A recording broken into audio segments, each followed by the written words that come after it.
ہم تکلیف کے جس مقام پر بھی ہوں، ہم سے آگے ضرور کچھ لوگ ہوتے ہیں۔ انہیں دیکھ کر ہمیں شکر کی لاٹھی تھام لینی چاہیے۔ بہت تکلیف ہوتی ہے جب وہ نظروں سے گر جائے جنہیں پلکوں پر بٹھایا ہو۔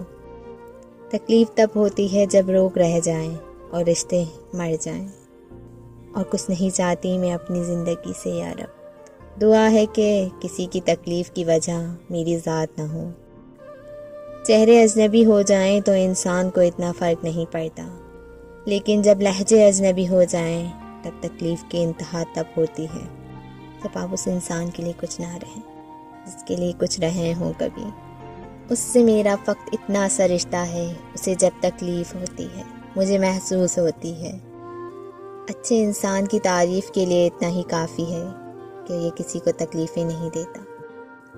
نیکی کے لیے تکلیف برداشت کرنی پڑے تو کر لو، کیونکہ تکلیف تو ختم ہو جائے گی لیکن نیکی ختم نہیں ہوگی۔ درد ہمیشہ اپنے ہی دیتے ہیں، ورنہ غیروں کو کیا پتہ آپ کو تکلیف کس بات سے ہوتی ہے۔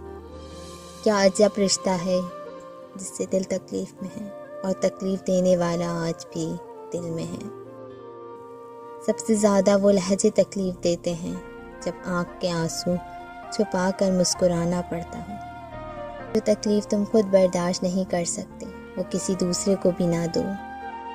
ایک غلطی کی نشاندہی لوگوں کی تکلیف میں شریک نہ ہونا اور ان سے امادت کی امید رکھنا، تکلیف میں سجدہ کرنا اور پھر تکلیف کو دنیا والوں سے چھپانا اللہ والوں کا مقام ہے۔